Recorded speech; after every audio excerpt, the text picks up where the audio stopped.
नमस्कार, आप देख रहे हैं इंडिया वॉइस। मैं हूं आपके साथ जूही सिंह। बुलेटिन की शुरुआत करेंगे। वीर बाल दिवस के अवसर पर दिल्ली के प्रगति मैदान स्थित भारत मंडपम में विशेष कार्यक्रम का आयोजन किया गया।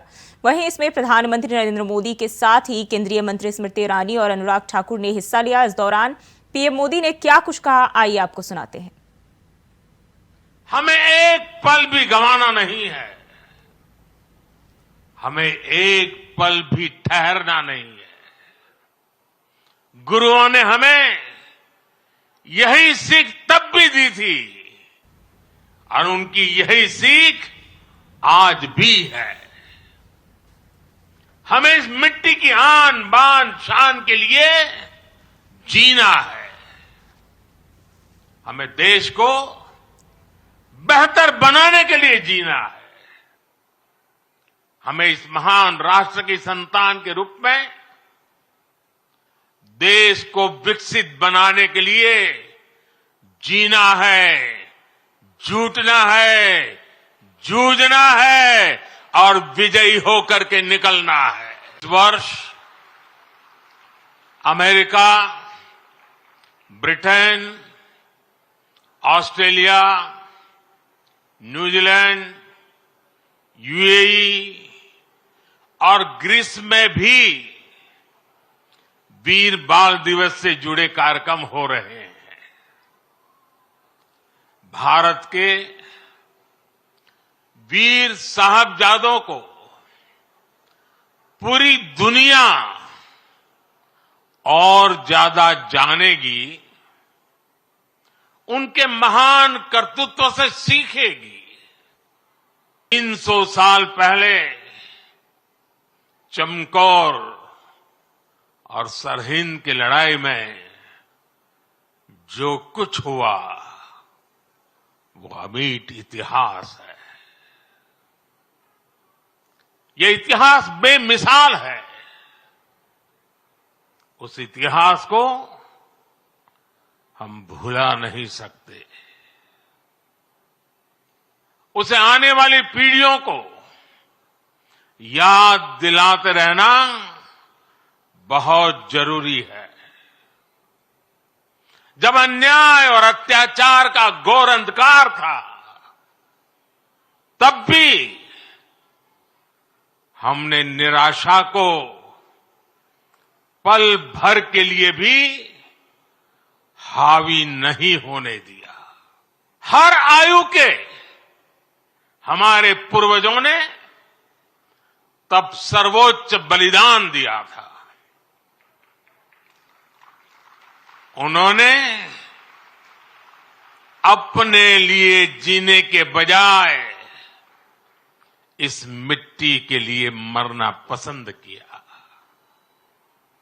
साथियों, जब तक हमने अपनी विरासत का सम्मान नहीं किया, दुनिया ने भी हमारी विरासत को भाव नहीं दिया। अपनी विरासत पर गर्व कर रहे हैं। तब दुनिया का नजरिया भी बदला है। मुझे खुशी है कि आज देश गुलामी की मानसिकता से बाहर निकल रहा है। आज के भारत को अपने लोगों पर, अपने सामर्थ्य पर, अपनी प्रेरणाओं पर पूरा भरोसा है। आज के भारत के लिए साहिबजादों का बलिदान राष्ट्रीय प्रेरणा का विषय है। और मुख्यमंत्री योगी आदित्यनाथ ने मंगलवार को सीएम आवास में विशेष संकीर्तन कार्यक्रम का आयोजन किया। इससे पहले मुख्यमंत्री योगी आदित्यनाथ ने अपने आवास में गुरु ग्रंथ साहिब का स्वागत एवं अभिनंदन किया, जहां सीएम योगी आदित्यनाथ ने कहा कि वीर बाल दिवस हमें सिख गुरुओं के बलिदान को याद दिलाता है। गुरु गोविंद सिंह के चारों पुत्र ने धर्म और देश की रक्षा के लिए हंसते हंसते प्राणों की आहुति दे दी। यह इतिहास युवा पीढ़ी तक पहुंचाना होगा ताकि वे अपने बलिदानियों की गौरव गाथा के बारे में जाने। गोविंद सिंह जी महाराज के चार साहबजादे बाबा अजीत सिंह, बाबा जुझार सिंह, बाबा जोरावर सिंह, बाबा फतेह सिंह अपने आप को बलिदान करते हैं। और गुरु गोविंद सिंह जी महाराज, जो मैंने कहा एक दिव्य ज्योति थे, दिव्य पुंज, ज्योति पुंज थे। उन्होंने उस समय घोषणा कर दी थी कि मेरा काम हो गया, अब मुगल सल्तनत की उल्टी गिनती शुरू हो गई है। और आप देखते होंगे गुरु गोविंद सिंह जी महाराज की स्मृतियों के प्रति, उनके प्रकाश पर्व पर वीर बाल दिवस के कार्यक्रम में हम सब आज भी, कल भी, हर व्यक्ति इसके साथ जुड़ा हुआ है, इस आयोजन के साथ जुड़ रहा है, पूरा देश जुड़ रहा है। आज दिल्ली में प्रधानमंत्री जी स्वयं इस कार्यक्रम में भागीदार बने। लेकिन मुगल सल्तनत के हुक्मरानों के घरों में कोई दीपक जलाने वाला नहीं है, पूरी वंश परंपरा स्वाहा हो गई है, कोई पूछने वाला नहीं है। उन्होंने अत्याचार किए थे, उन्होंने शोषण किया था, उन्होंने उस समय जिस प्रकार की बर्बरता ढाई थी, उस बर्बरता के खिलाफ एक आवाज थी। और दिव्य पुंज के रूप में, दिव्य शक्ति पुंज के रूप में, दिव्य ज्योति के रूप में गुरु गोविंद सिंह जी महाराज ने वह कार्य एक नई प्रेरणा के रूप में हम सबको किया। भारत का इतिहास इस देश से बहुत समृद्धशाली है। और सचमुच जब मैं इन बच्चों को देखता हूं, हम लोगों को लगता है कि वास्तव में उस समय भी गुरु गोविंद सिंह जी के चार साहबजादे भी लोग लालच दे रहे हैं। औरंगजेब के सूबेदार उन्हें लालच दे रहे हैं, हर प्रकार का लालच दे रहे हैं, धमका रहे हैं, क्रूरता की हदों को पूरा कर रहे हैं। लेकिन कोई अपने संकल्प से हटा नहीं। और यही तो भारत का इतिहास है। हमारी युवा पीढ़ी के सामने, हमारे स्कूली बच्चों के सामने इतिहास आना ही चाहिए। साहबजादा अजीत सिंह, बाबा जुझार सिंह, बाबा जोरावर सिंह और बाबा फतेह सिंह के बलिदान का, जिससे वर्तमान पीढ़ी देश और धर्म के लिए अपने आप को सदैव तैयार रहते हुए अपने कर्तव्यों के प्रति निर्वहन करने के लिए सदैव अपने आप को तैयार कर सके। गुरु गोविंद सिंह जी महाराज के दोनों बड़े साहबजादे बाबा अजीत सिंह, बाबा जुझार सिंह चमकौर के युद्ध में बलिदान हुए। हम सब के लिए प्रश्न वही है, क्या सिख गुरुओं का बलिदान क्या व्यक्तिगत के लिए था, परिवार के लिए था? नहीं, इस देश के लिए था, इस धर्म के लिए था। गुरु नानक देव जी से जो परंपरा प्रारंभ हुई, वे एक संत थे, भक्ति में रमे हुए थे, अद्भुत सिद्धि थी, भक्ति का जागरण करते थे। लेकिन भक्ति में भी शक्ति होती है, निर्भीकता उनका गुण था। और बाबर को भी चुनौती देने का कार्य उन्होंने उस कालखंड में किया था। सिख गुरुओं ने कभी चैन से बैठ करके अपने लिए, स्वयं के लिए नहीं सोचा। अगर आप जाएंगे देश के अलग अलग क्षेत्रों में, अलग अलग गुरु परंपरा ने अलग अलग।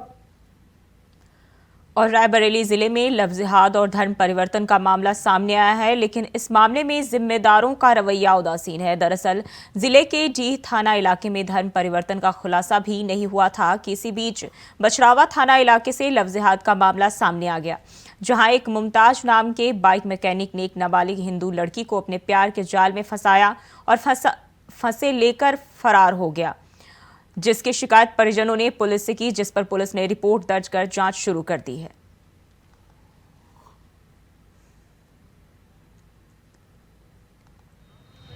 देखिए, एक लड़की बछरावा की जो नाबालिग है उसको एक व्यक्ति बछरावा कस्बे का ही उसको लेके चला गया है।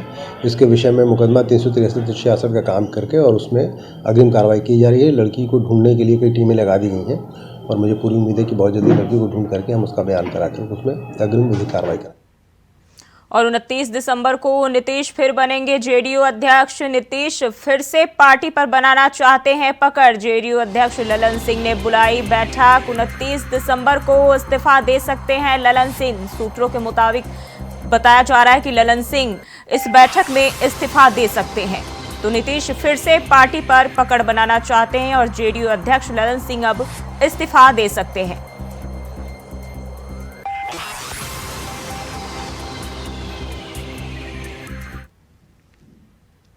वहीं सपा अध्यक्ष अखिलेश यादव ने हाल ही में पार्टी नेताओं को विवादित बयान देने से बचने की नसीहत दी थी। इसके बावजूद स्वामी प्रसाद मौर्य ने एक बार फिर विवादित बयान दे दिया है। स्वामी प्रसाद ने दिल्ली में जंतर मंतर पर एक कार्यक्रम में शामिल हुए, जहां उन्होंने हिंदू धर्म को एक धोखा बता दिया, जिसके बाद विवाद तेज हो गया। स्वामी प्रसाद मौर्य ने कहा, हिंदू धर्म एक धोखा है। वैसे भी सुप्रीम कोर्ट ने 1995 में अपने आदेश में कहा था कि हिंदू कोई धर्म नहीं है, ये लोगों के जीवन जीने की महज एक शैली है।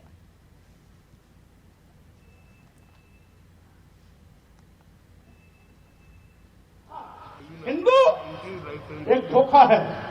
और वैसे भी 1995 माननीय सर्वोच्च न्यायालय ने अपने आदेश में कहा था हिंदू कोई धर्म नहीं, ये लोगों के जीवन जीने की एक शैली है। यही नहीं, जो सबसे बड़े धर्म के ठेकेदार बनते हैं, आरएसएस के प्रमुख मोहन भागवत जी ने भी कहा है, एक नहीं दो बार कहा, हिंदू धर्म नाम का कोई धर्म नहीं है, बल्कि लोगों के जीवन जीने की एक कला। देश के माननीय प्रधानमंत्री जी ने भी कहा, माननीय मोदी ने भी कहा, हिंदू धर्म नहीं है। और अभी 1-2 महीने पहले माननीय गडकरी जी ने भी कहा, एक मीडिया कॉन्क्लेव में कहा। लेकिन इन लोगों के कहने से किसी की भावना आहत नहीं होती है।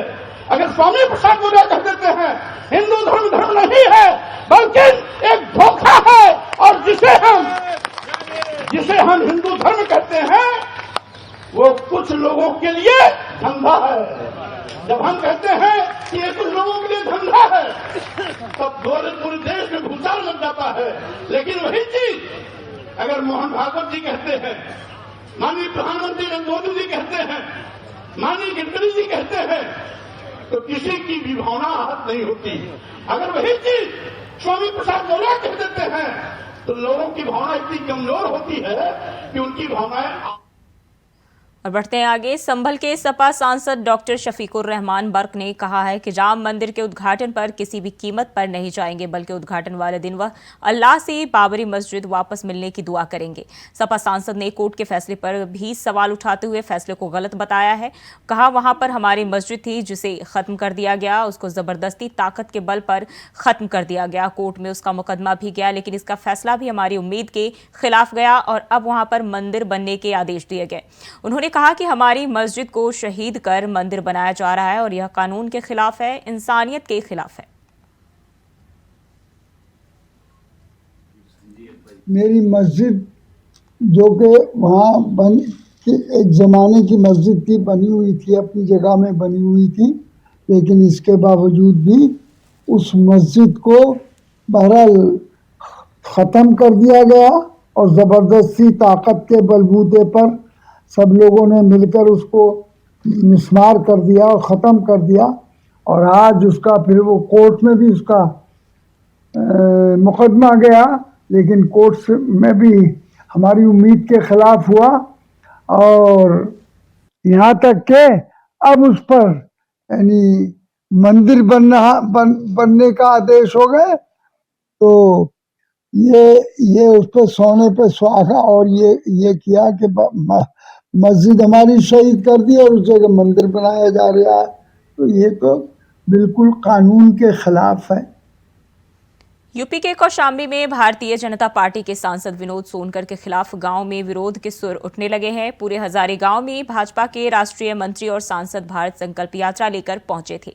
जिनका गांव में घुसते ही गांव की महिलाओं ने विरोध करना शुरू कर दिया। साथ ही गांव की सड़क पर खड़े होकर लोगों ने सांसद का रास्ता भी रोका और इस दौरान लोगों ने सांसद मुर्दाबाद के नारे लगाए। विरोध के दौरान हालात बिगड़ते देख स्थानीय थाना पुलिस ने मौके पर पहुंचकर सांसद को गांव से सुरक्षित बाहर निकाला।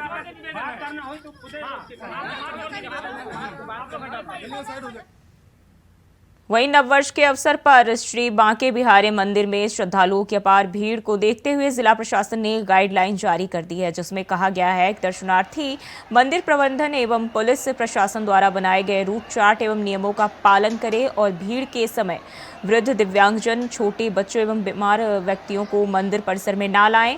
वृद्ध और बच्चों की जेब में नाम, पता, फोन नंबर की पर्ची अवश्य लिखकर रखें ताकि किसी भी परिजन के बिछड़ने पर सूचित किया जा सके। इसके साथ ही किसी भी संदिग्ध गतिविधि अथवा वस्तु की सूचना अपने पास खड़े सुरक्षा कर्मचारी अथवा पुलिस कर्मचारी को अवश्य दें।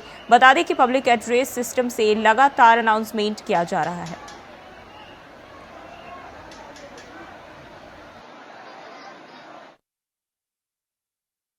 केला इलाके से है, जहां फैक्ट्री की लिफ्ट टूट जाने से एक युवक की दर्दनाक मौत हो गई, जबकि दूसरा युवक बुरी तरह से घायल हो गया। बता दें कि हादसा सोमवार की देर शाम को हुआ जब फैक्ट्री में रिपेयरिंग का काम चल रहा था। इसी बीच ये हादसा हो गया है।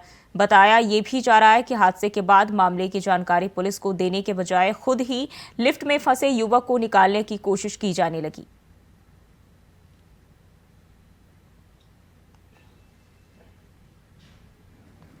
खुला हुआ मिला, मैंने आवाज़ लगाई। मैं भाई अनुरोध नियमी कहाँ हो? वही दोनों सोते थे यहाँ, वो बाहर नहीं सोते, वो यहीं सोते थे। हम फैक्ट्री में ही छुट्टी होने के बाद सब चले जाते थे। मैं उनको ढूंढा कहाँ है, फिर मैं ऊपर गया, नीचे गया, मेरे को दिखाई नहीं। आवाज़ नीचे आया तो करा रहे थे वो। मैं होपलेस हो गया जी। मैं फिर फटाफट बाहर रोड से 4-5 आदमी बुलाए जी, फटाफट फिर आए। फिर भाऊजी मैं इतना होपलेस हो गया था, मैं बाहर से बंदे बुलाया हूँ, फिर चैन कुप्पी बंधवा के जैसे तैसे बाहर निकाला हूँ, फिर बाहर से ही टेम्पो किया हूँ और उनको हॉस्पिटल लेके गया हूँ।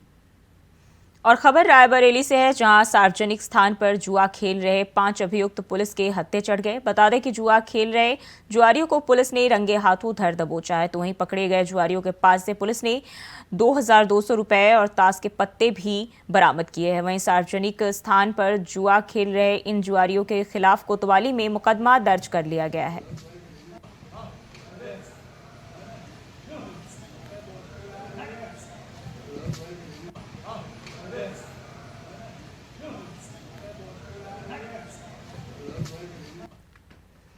बढ़ते आगे, हरियाणा में 5 शार्प शूटर को गिरफ्तार किया गया है। बताया जा रहा है कि ये शूटर लॉरेंस सिंडिकेट में शामिल है। वहीं रेवाड़ी में हुए दोहरे हत्याकांड सहित 24 वारदातों में शामिल है ये शूटर। बता दें कि स्पेशल टास्क फोर्स की गुरुग्राम यूनिट ने गैंगस्टर सुबे गुर्जर और चांदराम गैंग के 5 शार्प शूटर को गिरफ्तार किया है। वहीं इन शूटरों पर 25-25 हजार रुपए का इनाम भी घोषित था।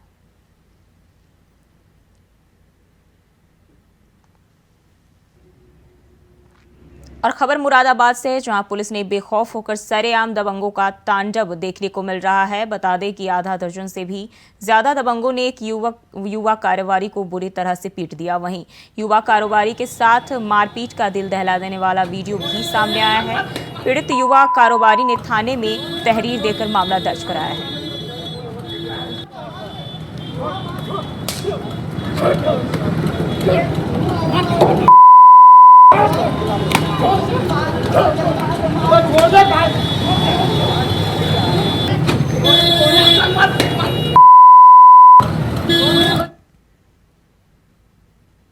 और प्रयागराज में मंगलवार को मुख्यमंत्री योगी आदित्यनाथ का भ्रमण कार्यक्रम है, जहां सीएम योगी माघ मेला क्षेत्र में कई विकास कार्यों का स्थलीय निरीक्षण और समीक्षा बैठक करेंगे। इसके साथ ही सूबेदारगंज में हो रहे फ्लाईओवर निर्माण कार्य का स्थलीय निरीक्षण भी मुख्यमंत्री करेंगे।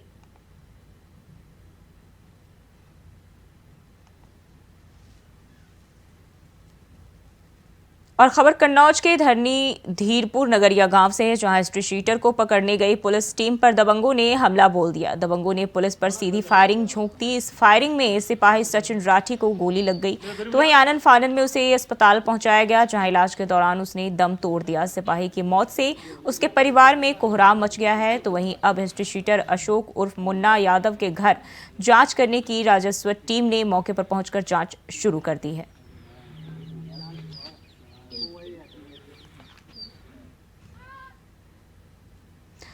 बढ़ते हैं आगे। मुरादाबाद में नाबालिग से दुष्कर्म का मामला सामने आया है, जहां दरिंदगी के बाद 14 साल की नाबालिग की हालत गंभीर बताई जा रही है। जानकारी के अनुसार आरोपी युवक ने धोखा देकर युवती को शिकार बनाया। इसके बाद अब उसे जिला महिला अस्पताल के इमरजेंसी वार्ड में भर्ती कराया गया है। वहीं परिजनों ने बछौला थाना पुलिस को घटना की जानकारी दी और पुलिस ने FIR दर्ज कर लिया है।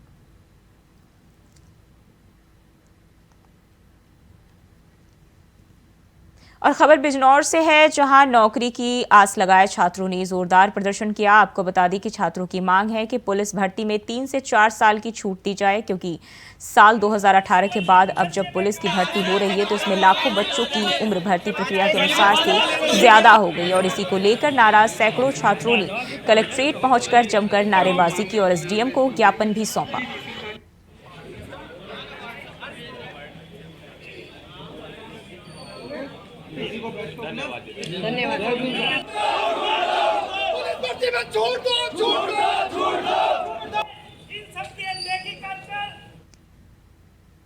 और वहीं राष्ट्रीय लोकदल यानी RLD कार्यकर्ताओं ने लखनऊ में प्रदर्शन किया। दरअसल कार्यकर्ता प्रदेश कार्यालय से GPO गांधी प्रतिमा तक पैदल मार्च करने जा रहे थे और कार्यालय के बाहर पुलिस ने बैरिकेडिंग लगाकर उन्हें रोका। बता दें कि राज्य पुलिस भर्ती में आयु की छूट और किसानों के बकाया गन्ना भुगतान की मांग को लेकर ये कार्यकर्ता प्रदर्शन कर रहे थे।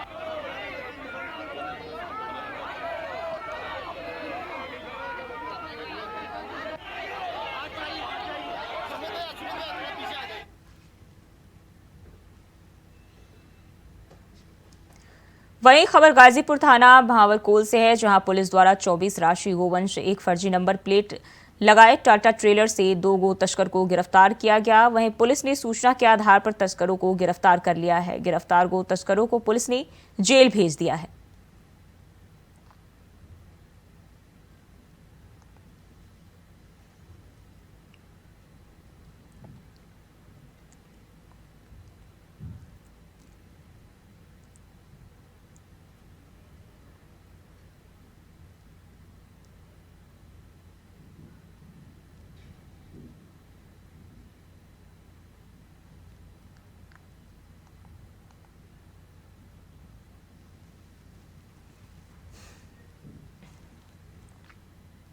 और रायबरेली में अचानक मौसम ने करवट बदली और लोगों के साथ साथ सड़कों पर चलने वाले वाहनों की रफ्तार भी धीमी हो गई है। घने कोहरे और सर्द हवाओं के साथ मौसम में हुए अचानक परिवर्तन से लोग घरों में दुबकने को मजबूर हो गए हैं और आने जाने वाले राहगीर भी जल रहे अलाव का सहारा ले रहे हैं। बता दें कि घना कोहरा होने के चलते सड़कों पर विजुअलिटी कम हो गई है, जिसके चलते सड़कों पर चलने वाले वाहन पीली लाइट लगाकर धीमी रफ्तार में चलने को मजबूर हैं।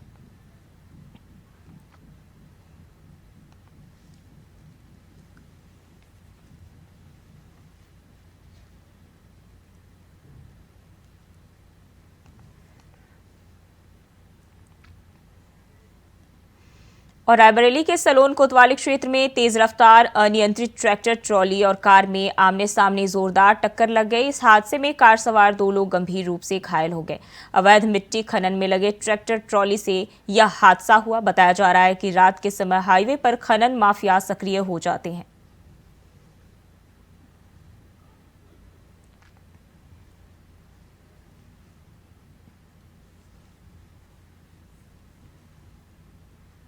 वहीं पंजाब के मोगा में रात 10:30 बजे कोटकपुरा बाईपास ब्रिज पर एक ट्रैक्टर ट्रॉली रेत को लेकर पुल के ऊपर से गुजर रही थी, तभी पीछे चल रही घोड़ा ट्रॉली से टक्कर हो गई और हादसे में ट्रैक्टर चालक की पुल से नीचे गिरकर मौत हो गई। हालांकि घोड़ा ट्रॉली का चालक बच गया, वह फंस गया था और बड़ी मुश्किल से उसे बाहर निकाला गया। वहीं घायल हालात में उसे सिविल अस्पताल मोगा ले जाया गया।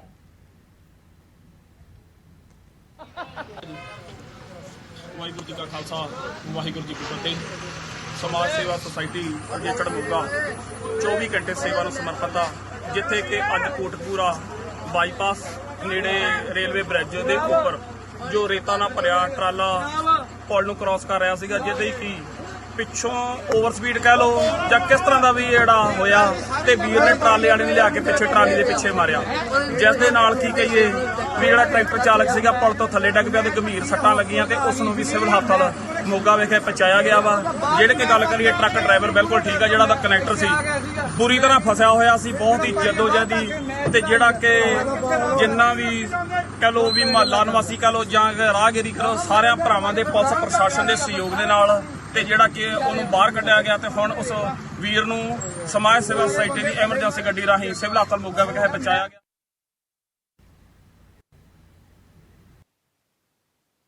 के लिए बस इतना ही। खबरों के लिए बने रहिए इंडिया वॉइस के साथ।